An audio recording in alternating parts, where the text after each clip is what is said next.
ఈ వీడియోలో నేను కవర్ చేయబోయే టాపిక్స్ తమన్నా సింహాద్రి రీసెంట్ గా ప్రెగ్నెంట్ అనే పోస్ట్ ని ఇన్స్టాగ్రామ్ లో పోస్ట్ చేశారు. అయితే ఆ పోస్ట్ చాలా వైరల్ అయింది. ట్రాన్స్జెండర్ అయ్యుండి ప్రెగ్నెన్సీ ఎలా కన్ఫర్మ్ అయ్యింది అని చెప్పి.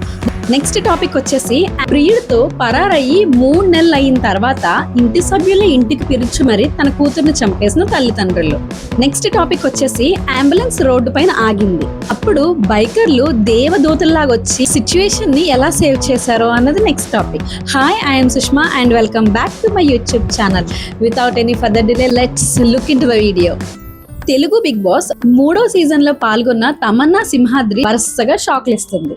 అయితే బిగ్ బాస్ షో తర్వాత ఈవిడ పెద్దగా బయట కనిపించలేదు. రీసెంట్ గా ఆమె సోషల్ మీడియాలో ఒక పోస్ట్ చేసింది. తనకి పెళ్ళయి సంవత్సరం అయ్యింది అని చెప్పి తన భర్త ఫోటోని సోషల్ మీడియాలో పోస్ట్ చేసింది. ఇది కాస్త చాలా వైరల్ అయింది. ఆ తర్వాత ప్రెగ్నెంట్ అని చెప్పిన విషయాన్ని పోస్ట్ చేసింది. దీంతో ఇది ఇంకా వైరల్ గా మారింది. విజయవాడకు చెందిన తమన్నా సింహాద్రి బిగ్ బాస్ షోలో పాల్గొంది. అయితే ఈ షోలో ఉన్నది 2 వారాలే అయినా తను తన తోటి స్నేహితురాలైన యాంకర్ శ్రీముఖితో స్నేహం కుదిరింది. షో అయిపోయి దాదాపు 6 ఏళ్లు పైనే అవుతున్నా సరే వాళ్ళు ఇంకా స్నేహితులుగానే ఉన్నారు. శ్రీముఖి ఫ్రెండ్స్ గ్యాంగ్ లో తమన్నా సింహాద్రి ఒకరు.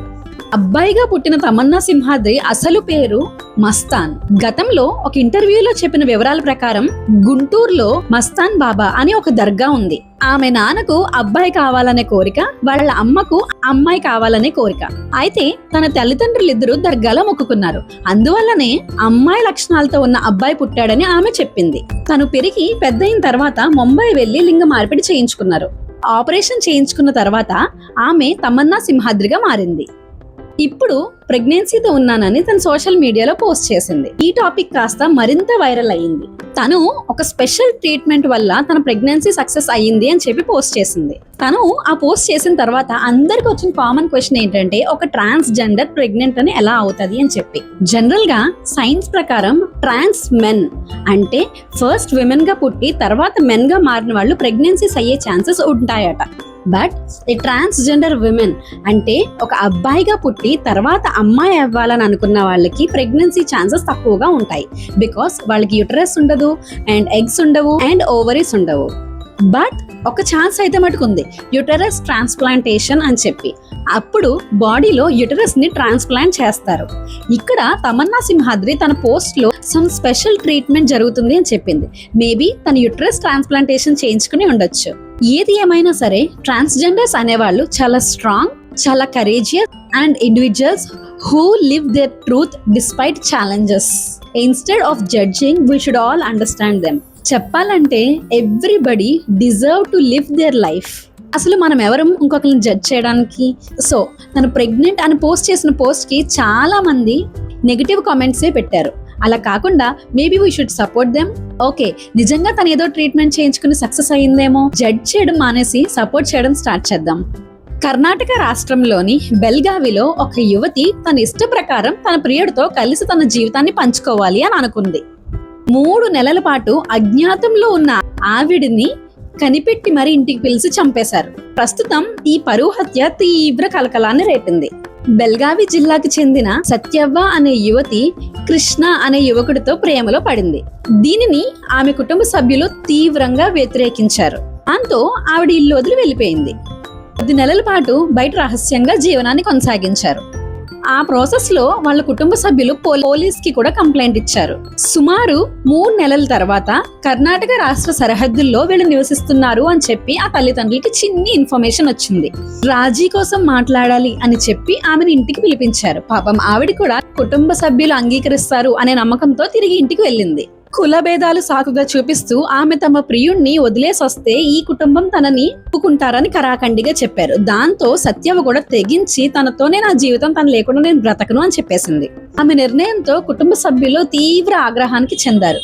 అయితే కుటుంబ సభ్యులు అందరూ కలిసి ఒక నిర్ణయం తీసేసుకున్నారు. ఆమె ఇంకా ప్రాణాలతో ఉండకూడదు అని చెప్పి. యువతి మామ ప్రకాష్ భీమప్ప, సోదరుడు షానూర్ సదాశివ్, అలాగే తన బావ మోరాబాద్ కళ్ళప్ప, వీరందరూ కలిసి సత్యవ్వను బలవంతంగా పట్టుకుని ఆమెతో విషం తాగించి హత్య చేశారు. అయితే కుటుంబ సభ్యులకి ఇష్టం లేనప్పుడు అయితే తన జీవితాన్ని తన బ్రతకమని వదిలేయచ్చు కదా. తన ప్రాణాన్ని తీసేయడం ఎంతవరకు కరెక్ట్? లేదా చిన్నప్పటి నుంచి కనిపించిన తల్లిదండ్రులు కాదని వెళ్ళిపోవడం ఆమెది తప్ప? మీ ఒపీనియన్ ఏంటో కమెంట్ సెక్షన్లో కమెంట్ చేయండి. అన్ని హత్యలకు సంబంధించి దారుణాలకు సంబంధించే చూస్తూ ఉంటాం కదా మనం, బట్ మనుషుల్లో కూడా మానవత్వం ఉందని ఈ ఇన్సిడెంట్ చాలా క్లియర్గా చెప్తుంది. అదేంటంటారా?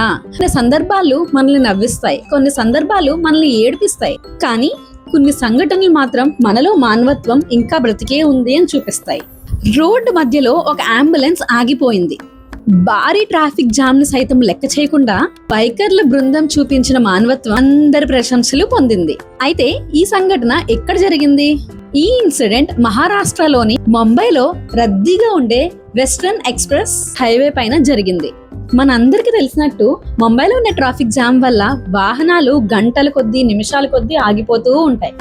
అలాంటి పరిస్థితుల్లోనే అంబులెన్స్ లో ఒక రోగిని తీసుకుని చాలా ఫాస్ట్ గా వెళ్తుంది. దురదృష్టవశాత్తు ఆ రోజు అంబులెన్స్ అకస్మాత్తుగా రోడ్డు పైన ఆగిపోయింది. లోపల ఉన్న రోగి పరిస్థితి మాత్రం చాలా విషమంగా ఉంది, కానీ వాహనం మటుకు కదలడం లేదు.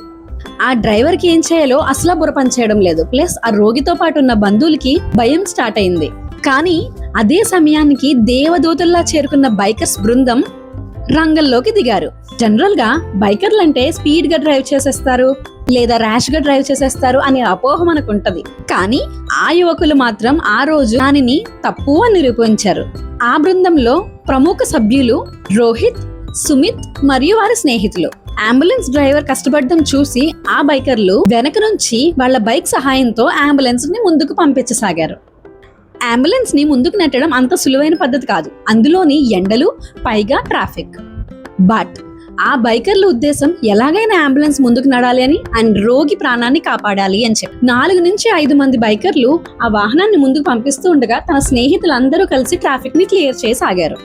బైకర్స్ కష్టాన్ని చూసి మిగిలిన జనాలంతా వాళ్ళకి వాళ్ళే ట్రాఫిక్ క్లియర్ చేసుకుని ముందుకు వెళ్లారు. వారి తక్షణ నిర్ణయం వల్ల హాస్పిటల్ దగ్గరికి అంబులెన్స్ చేరుకుంది. డాక్టర్ చెప్పింది ఏంటంటే ఇంకొక 10 నిమిషాలు ఆలస్యం అయ్యుండుంటే ఆ రోగి ప్రాణం ఖచ్చితంగా ప్రమాదంలో పడిపోయేది అని చెప్పి. ఈ రోజుల్లో రోడ్డు ప్రమాదం జరగగానే ఆ చుట్టుపక్కల ఉన్న వాళ్ళు వాళ్ళ జేబుల్లోంచి ఫోన్లు తీసి రికార్డ్ చేయడం, షూట్ చేయడమే సరిపోతుంది. బట్ ఈ బైకర్లు కనీసం వారి మొహాలు కూడా బయటకు రాకుండా జస్ట్ ఆ రోగిని హాస్పిటల్ చేర్చిన తర్వాత వెంటనే వెళ్ళిపోయారు. చిన్న పబ్లిసిటీ స్టంట్ కూడా చేయకుండా. చాలా మంది ఆ యువకుల్ని నిజమైన హీరోలు అని ప్రశంసించారు. ఈ సంఘటన నుంచి మనందరం నేర్చుకోగలిగింది 1 సమయస్ఫూర్తి, 2 ఐక్యతలో బలం ఉంటది, 3 బాధ్యత.